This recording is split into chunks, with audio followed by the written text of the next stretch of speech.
dia. Vamos fazer a prece para nós darmos início.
Quero agradecer a presença novamente em nossa casa do seu Ângelo Tesser, de sua esposa. Obrigado mais uma vez pela presença. É um prazer estar recebendo o senhor novamente aqui para fazer a apresentação para a gente. Por favor, senhor Ângelo. O Ângelo que vem da cidade de Macatuba. Obrigado. Bom dia. É com muita alegria que eu volto a esta casa. Para quem não me conhece, eu sou Ângelo Tesser e sou da cidade de Macatuba. Eu não sou palestrante espírita, eu sou expositor espírita. Né? O palestrante é aquele que faz a sua palestra sem precisar ler, sem precisar ter pontos de referência, como o Roosevelt, Divaldo, Raul Teixeira, Orson. Né? Eu não, eu preciso ter alguns pontos para que eu possa me orientarem e poder estar, através da doutrina espírita, dando o meu entendimento dentro da doutrina espírita. E hoje eu trouxe para falar com vocês da lei de ação e reação, ou causa e efeito. Né? Nós costumamos dizer ação e reação. O que é ação e reação? Segundo as leis naturais, né, que são as leis sujeitas a Deus, a lei de ação e reação é a terceira lei de Newton, que ela nos diz que para que toda a força aplicada de um objeto para outro objeto, existirá uma força no mesmo sentido. Então, se eu fizer uma força para cá, eu vou ter uma força no mesmo sentido para cá. Mas isso me diz que é de imediato. Né? Se eu aplico essa força aqui, de imediato eu tenho essa força voltando para mim. Sendo que a lei da causa e efeito, ela não me diz nesse efeito imediato. Ela me diz assim: não foi descoberta, mas revelada para todos nós através da doutrina espírita, no século XIX, né, por Allan Kardec. O que é essa lei da causa e efeito? É uma carta que nós estamos escrevendo agora, que vai chegar para nós mesmos em algum dia. Talvez nessa encarnação, talvez na próxima, na próxima, na próxima, na próxima.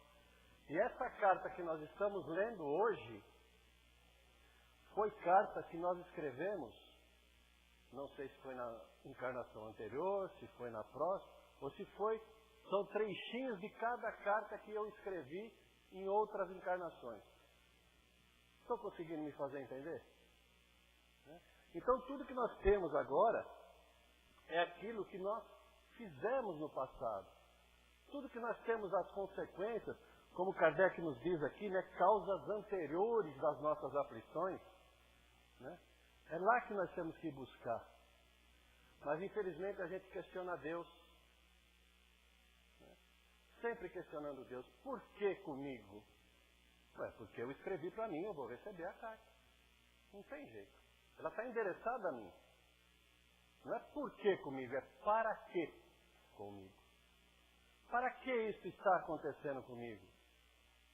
Para o meu crescimento, para o meu entendimento melhor, para a minha evolução. Porque nós somos criados simples e ignorantes. E através das encarnações é que nós vamos adquirindo conhecimento. E nessa nossa criação simples e ignorante, é lógico que cometemos falhas do passado. Falhas em outras encarnações. Cometeríamos hoje, eu com 66 anos, falei minha idade, né? Tá. Mas tudo bem. Eu com 66 anos, eu cometeria hoje o mesmo erro que eu cometi aos 15? Então é isso que nós vamos fazer aqui. Essa reparação, esse conhecimento para não cometermos o mesmo erro que nós cometemos no passado. Ah, mas a gente não esquece tudo? Quando a gente reencarna? Esquece.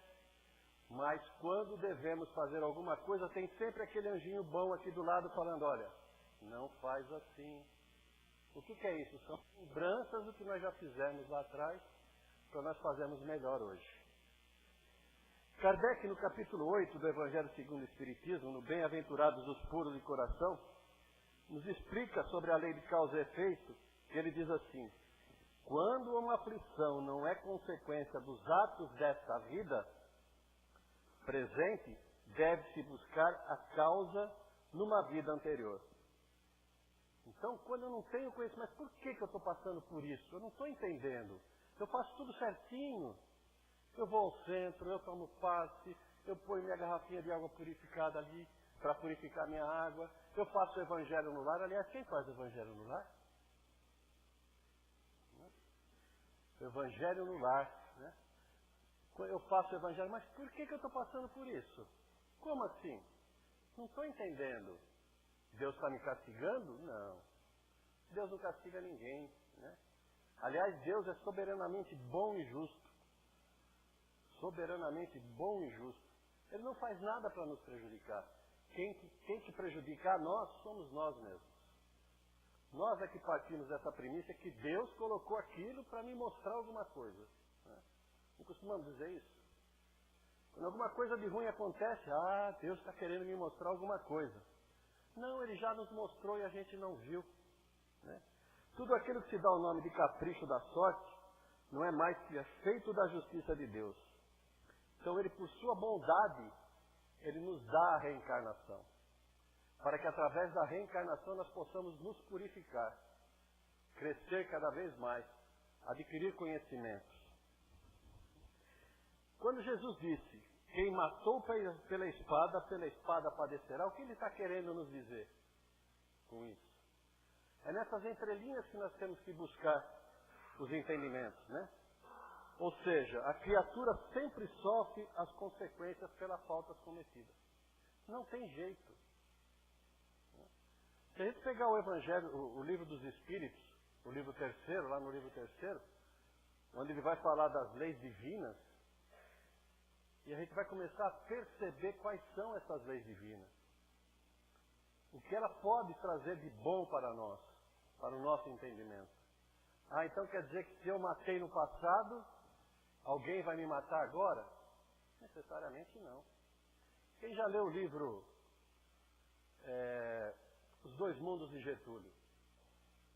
Getúlio em Dois Mundos, perdão. No livro Getúlio em Dois Mundos, consegue dar uma explicação para a gente do que Getúlio queria fazer quando ele chegou aqui, né, quando ele encarnou aqui, o que ele fez e o que aconteceu com ele. E o porquê disso. Só para quem é os mais novos, né, que só ouviram falar de Getúlio, mas Getúlio, ele foi um presidente do Brasil, e ele, no seu governo ele teve um várias desavenças, vários desafetos, e dentre esses desafetos, ele teve um jornalista com o nome de Carlos Lacerda, que tanto espizinhou, tanto perturbou Getúlio, que levou Getúlio a fazer o que ele fez. Ou seja, dizem que ele suicidou-se. Né?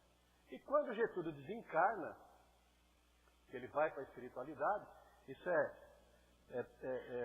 eu não lembro de quem é a psicografia, mas o espírito é de essa de Queiroz, que está falando, que está passando essa mensagem, começa a passar para o Getúlio o filmezinho do que foi aqui na Terra em encarnações anteriores. E aí ele começa a ter lembrança daquelas outras encarnações onde ele foi um rei, um mau rei. E ele, sendo um mau rei, ele perseguiu uma pessoa, humilhou e mandou matar. E ele reconhece nessa filmagem que passa para ele essa pessoa como sendo Carlos Lacerda. Então, através de várias e várias encarnações, depois, isso aconteceu com Getúlio.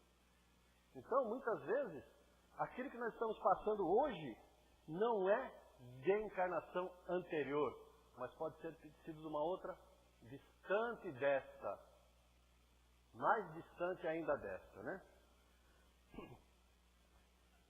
Outro exemplo da lei da causa e efeito é Elias. Quem pegar em Reis, na Bíblia, vai ver que Elias, quando ele desafiou os profetas de Baal a colocarem fogo sem ter fogo, né? Ou seja, assaram as novilhas lá na fogueira sem ter fogo, e eles não conseguiam, eles fizeram a fogueira e oravam, ele falava para eles, ora para os seus deuses, e pede para ele pôr fogo nessa fogueira, para você assar os seus cordeiros. Vê se você consegue, porque eu vou conseguir com o meu Deus, com o meu Deus. Os dos profetas eram os deuses. E os profetas rezavam, oravam, clamavam e a fogueira não acendia. E aí Elias disse, grite mais, fale mais alto, quem sabe eles não estão te ouvindo, grite. Aí eles gritaram, não conseguiram. Elias pediu para colocar a fogueira dele, ainda pediu para jogar água, 3 vezes jogaram água, e ele pediu para o Deus dele que pusesse fogo na fogueira. Está na Bíblia, Reis 18, acho que é versículo 40, se eu não me engano. E quando ele pede para o Deus dele, veio um raio e acende a fogueira. Um raio acendeu, mesmo molhado, a fogueira se acendeu. Então Elias saiu vitorioso disso. Só que assim como Getúlio, o sucesso também subiu à cabeça de Elias. O que ele fez? Ele mandou reunir os profetas de Baal, mandou que cortassem-lhe as cabeças, ou seja, decepassem a cabeça. Quem era Elias em outra encarnação? João Batista. O que aconteceu com João Batista? Cortaram-lhe a cabeça. Então, é a carta que nós escrevemos de nós para nós mesmos. Né? As provas sempre existirão, mesmo para os espíritos superiores, por se tratarem de desafios evolutivos. Agora, a expiação representa uma contenção temporária da liberdade individual, ou seja, os espíritos superiores não vão passar por isso, mas nós vamos. Né? Na Gênesis, no capítulo 5, Allan Kardec questiona os espíritos. Né? O Espiritismo nos explica perfeitamente a causa dos sofrimentos individuais como consequência imediata de faltas cometidas na existência presente ou expiação do passado. Mas uma vez que cada um deve ser responsável, se não pelas suas próprias faltas, explicam-se menos as infelicidades coletivas, ou seja, as catástrofes, as grandes catástrofes, os tsunamis, as quedas de aviões, né? Que atingem as aglomerações de indivíduos, como por vezes toda uma família, toda uma cidade, toda uma nação ou toda uma raça, e que atingem os bons como os maus, os inocentes como os culpados. Alguns estudos dizem que os incas, né, a civilização inca, ela desapareceu, ela foi extinguida por causa das drogas, já naquela época. Então era consequência do que eles fizeram. A resposta que vem para Kardec, salvo exceção, pode-se admitir como regra geral que todos aqueles que têm uma tarefa comum, reunidos numa existência, já viveram juntos para trabalharem pelo mesmo resultado e se acharão reunidos ainda no futuro, até que tenham alcançado o objetivo, quer dizer, expiado o passado ou cumprido a sua missão. Ou seja, muitas vezes são reunidos em um mesmo lugar aqueles que estão expiando o passado ou aqueles que vieram para passar por aquilo como prova.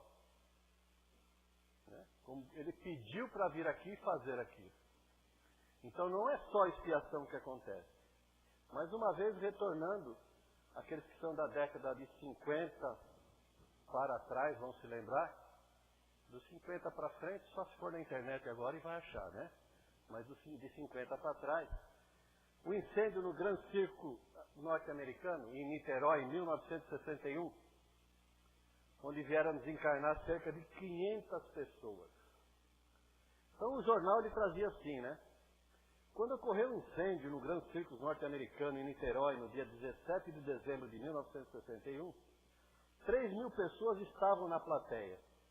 Faltando 20 minutos para o espetáculo acabar, o fogo irrompeu a lona de cobertura feito com tecido de algodão revestido com parafina. Em 5 minutos o circo queimou completamente. Foram mais de 500 mortos, sendo que 70% eram crianças. O incêndio foi criminoso, tendo sido ateado por um operário que ajudou a montar o circo e que fora dispensado do serviço pelo dono. Demitido, jurou vingança e o fez queimando o circo. E nesse circo também tinha uma fêmea do elefante, de nome... Deixa eu ver o nome dela aqui que eu...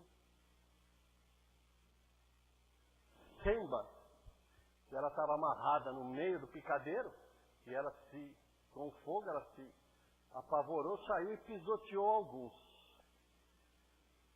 Por que isso aconteceu? Aliás, quando Chico disse isso, numa psicografia de Irmão X, ele foi muito criticado, né? Dizendo que aquilo que ele estava falando, ele estava dizendo que aquelas pessoas tinham morrido daquele jeito, desencarnado daquele jeito, porque elas eram assassinas. Mas Chico, nesse livro Cartas e Crônicas, que aliás foi sempre o nome dele, que fazia o curso, que dá o curso pra gente, para você, o Emerson, né? Que recomendou a gente a ler Cartas e Crônicas de Chico Xavier, que eu encontrei essa passagem, né? Chico Xavier recebeu a mensagem do Espírito Humberto de Campos. No ano 17 da era cristã, em Lyon, na França, para festejar a chegada de Lúcio Galo, famoso cabo de guerra, o imperador Marcos Aurélio, ele não perseguia os cristãos, mas ele também nada fazia para aqueles que perseguiam. Marcos Aurélio. Teriam que fazer algo inusitado no circo, armado na cidade. Além de dançarinas, gladiadores, jograis e atletas, era costume jogar cristãos às feras para matá-los com flechas envenenadas, atear fogo, quando amarrados em postes, entre tantos outros suplícios, inventado apenas para matar cristãos, se tornou comum. Ou seja, isso era uma prática comum. E quando Lúcio Galo foi visitar a cidade, esse local, o pessoal lá falou, mas fazer isso? Isso é comum aqui. Que graça tem? Olha a emoção disso. Não, vamos fazer diferente. Vamos colocar algumas pessoas ali, alguns cristãos ali, na arena, amarrado em postes, jogar as parafinas, molhar toda a serragem do chão com parafina, pegar os animais doentes, colocar lá também, para que a hora que colocar fogo nos postes e neles, os animais fiquem nervosos e pisoteiem a todos. O ano de 17, né?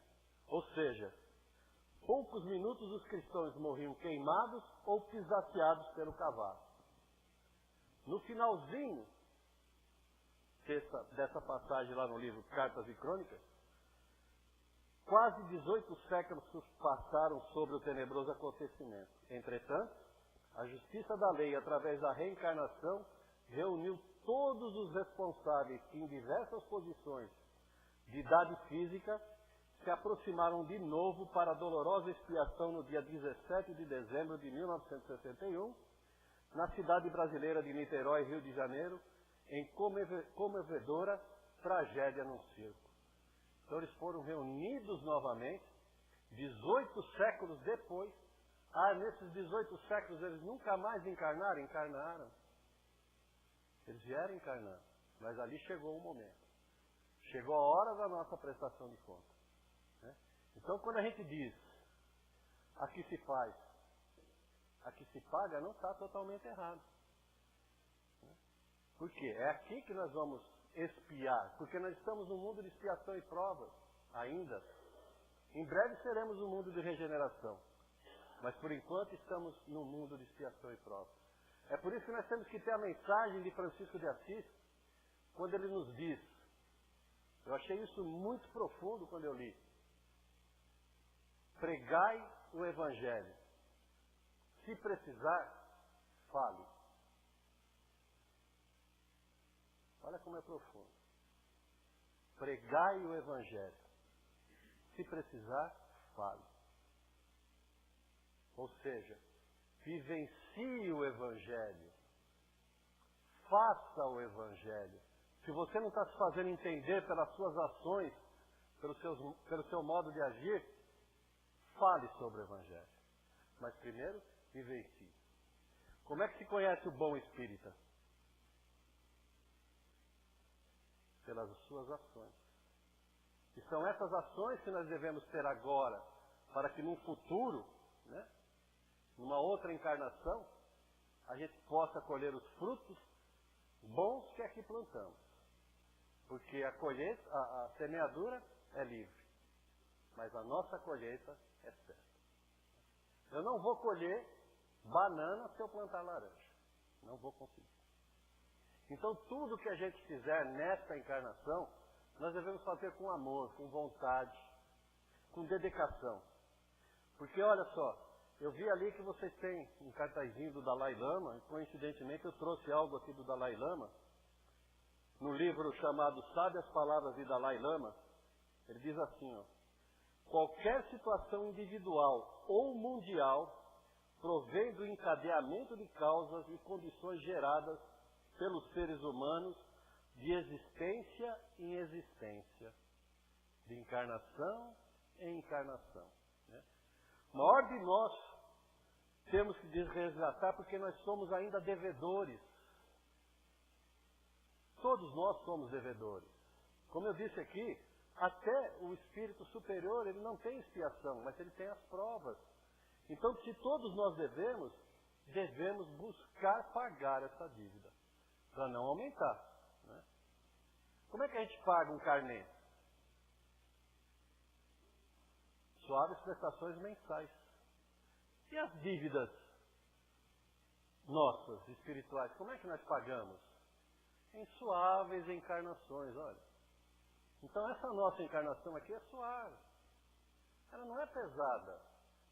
Nós é que fazemos dela muito pesada. Nós é que não conseguimos entender os desígnios de Deus. O que Deus espera de nós. O que Ele espera de nós? O que Deus espera de nós? Melhorarmos as nossas atitudes em relação a nós mesmos e ao próximo, para a gente conseguir amenizar os nossos defeitos, os nossos débitos. Né? Essas prestações, a gente vai amenizando. Né? Então a gente faz assim, a gente não costuma dizer, se a gente pagar a última prestação, paga a primeira e a última sai mais barato, é menos valor. Né? Então a gente tem que fazer isso, buscar pagar, diminuindo esse valor, para que quando chegar na hora, a gente saia daqui perfeito. Porque nós entendemos que Deus ele não quer nada mais de nós do que a gente pode dar. o que nós temos condição de dar, o que nós temos condição de entender. Porque Deus é soberanamente bom e justo, como eu disse no começo. Ele é justo e perfeito. Muito perfeito. Deus é muito justo e muito perfeito. Né? Então, nós precisamos entender que nós estamos nessa vida para a nossa melhora, para o nosso crescimento. Ah, mas pelo que você falou e agora, a gente só vai sofrer castigo. Não, a gente não vai sofrer só. Nós vamos amenizar as faltas do passado.